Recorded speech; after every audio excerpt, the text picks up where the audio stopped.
Assalamualaikum warahmatullahi wabarakatuh.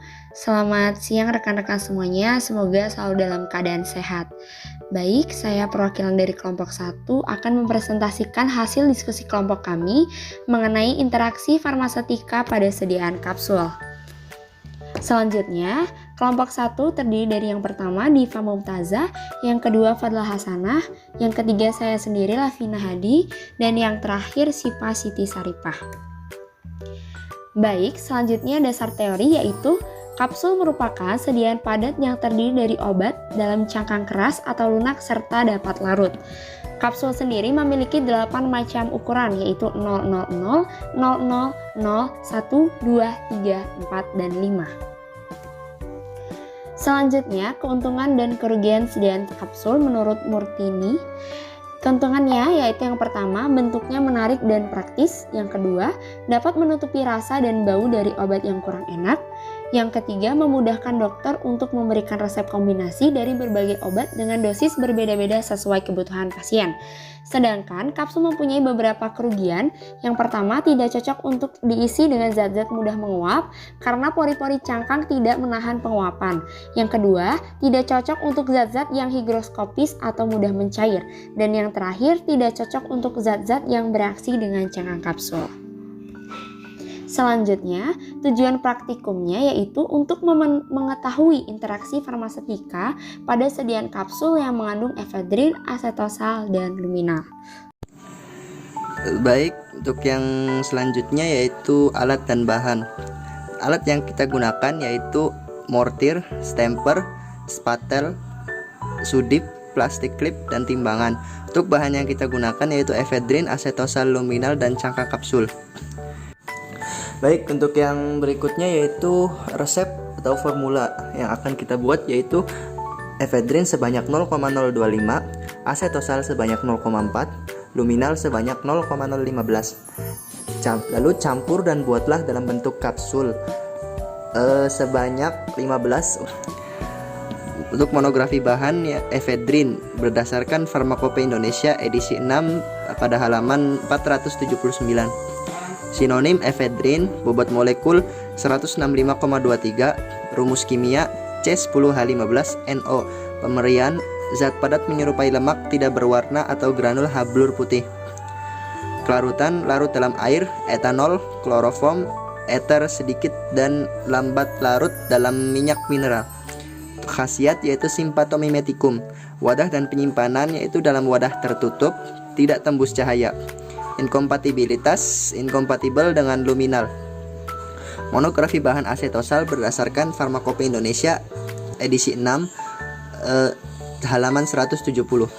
Sinonim asam asetil salisilat, bobot molekul 180,16, rumus kimia C9H8O4. Pemberian hablur putih umumnya seperti jarum atau lempengan tersusun atau serbuk hablur putih, tidak berbau atau berbau lemah. Kelarutan sukar larut dalam air, mudah larut dalam etanol, larut dalam kloroform dan eter, agak sukar larut dalam eter mutlak. Untuk khasiat analgetik, wadah dan penyimpanan yaitu dalam wadah tertutup rapat, inkompatibel dengan natrium bikarbonat.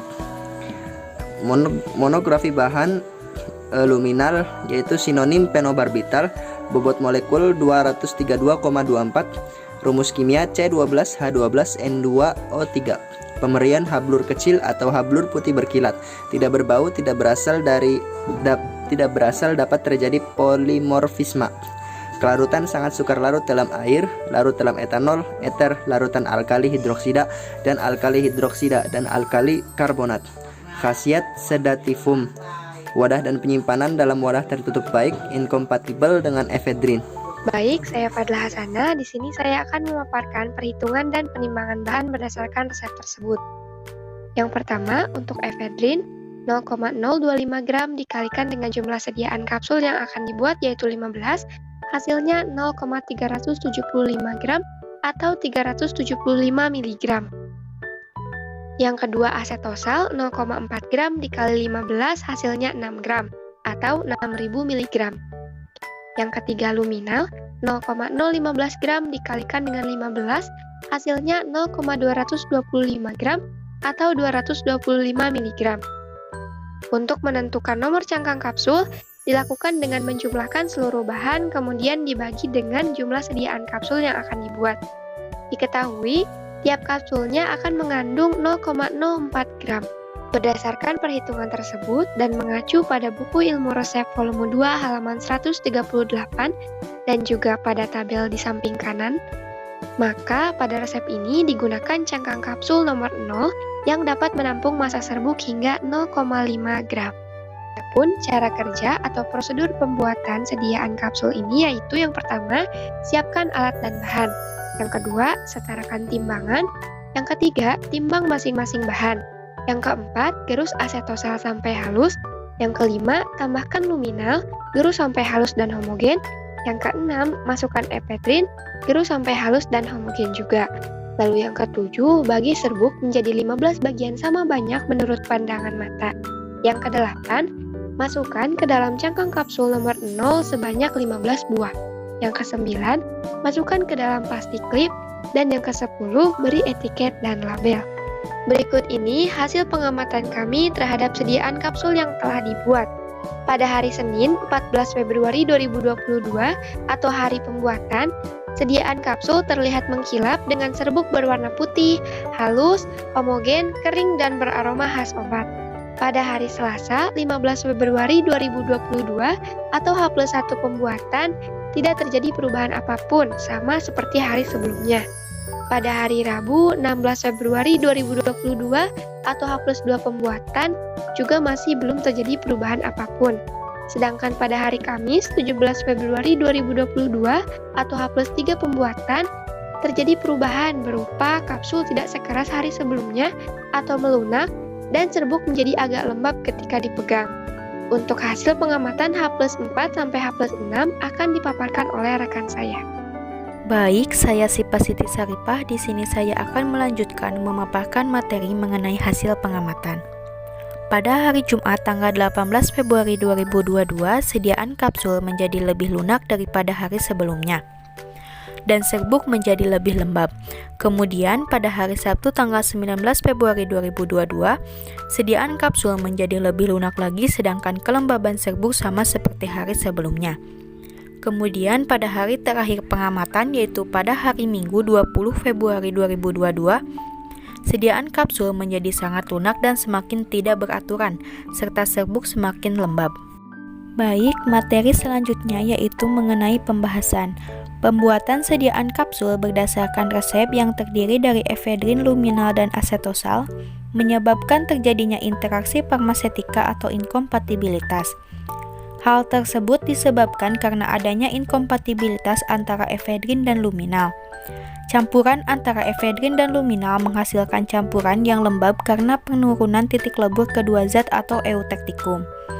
Akibat dari kelembaban tersebut dapat menguraikan asetosal menjadi asam salisilat sehingga menyebabkan cangkang kapsul menjadi melunak dan rusak. Solusi dari inkompatibilitas ini adalah dengan mengganti efedrin dengan bentuk garamnya yaitu efedrin HCl dalam jumlah yang setara. Baik, untuk selanjutnya yaitu kesimpulan. Interaksi farmasetika pada sediaan kapsul yang mengandung efedrin, asetosal, dan luminal menyebabkan perubahan serbuk menjadi lembab dan cangkang kapsul melunak dan rusak. Solusi untuk mengatasi permasalahan ini diantaranya dengan mengganti efedrin dengan bentuk garamnya yaitu efedrin HCl dalam jumlah yang setara. Berikut daftar pustaka yang kami gunakan dalam menyusun materi mengenai interaksi farmasetika pada sediaan kapsul. Sekian pemaparan materi dari kelompok 1. Mohon maaf bila ada kesalahan maupun kekurangan. Terima kasih atas perhatiannya. Wassalamualaikum warahmatullahi wabarakatuh.